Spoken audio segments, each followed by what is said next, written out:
Today we're at the CESA Induction Cooking Equipment Forum at the Sheraton Park Lane Hotel.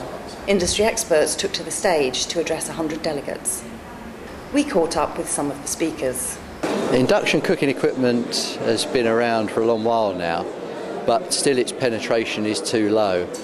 With increasing energy prices and the need for chefs to be more efficient in what they do, the time is now right for induction equipment to have a much higher penetration and for every food service establishment to be able to use it. Just this week we've seen gas prices go up 19%. This has a direct effect on the bottom line. What chefs ultimately want to be able to do is provide the best food in the best environment for their customers. Induction cooking equipment can help in terms of its energy efficiency, so it saves on the bottom line. It also frees up time for chefs to be doing other things that are of higher value than perhaps cleaning hobs or working on conventional cookware. We've had induction in its entirety for a year in one of our kitchens, capped off the gas, took all of those gas solid tops out, induction throughout, absolutely amazing, fantastic efficiencies, the cleaning, the cost savings on the extraction, correct way of working. It's just a fantastic environment for all of the guys. It's the way forward. I mean, man's been cooking on flames back several hundred years ago, and it's the way forward. You have to embrace it. It's the future. It's just so much controllable. It's efficient, and we just love cooking on it. We have looked at over 14 different sectors, from paper, bricks, confectionery, dairy, and we have found generally that this industry has two issues. One, it's got very little data to actually access and to enable them to actually take action in terms of energy reduction.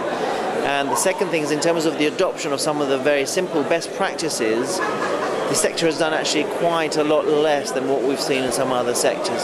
So I'd say there's tremendous scope in both those areas for the industry to improve and reduce energy further. Sites and facilities managers need to start metering their equipment in the kitchens, so that they need to know how much energy is going into the kitchen, how much energy is going out, but also what different pieces of equipment within the kitchen are using. And it's that rather granular level of detail that doesn't exist. And knowing that the dishwashing uses X amount, the cooking uses Y, and the refrigeration uses Z, and then you can then point your activities and interventions according to the areas where you can make the most savings. I think the biggest challenge that we face comes down to the education environment, embracing it as a concept in catering colleges, universities, etc., etc. And until we can break that psychology of it's a new technology or it's an additional element within the kitchen and not seen as a main focal point, that's the biggest challenge we face. Down to look at, obviously we're using an awful lot of gas and we want to see how it can change and how we can cut costs and basically have a better opinion when we make our decisions to actually go into induction cooking. It's been a hell of an eye-opener. So I was kind of unsure because we thought obviously the elements obviously with your 6 rings, I thought you'd not have the pan space that we'd have with a solid top.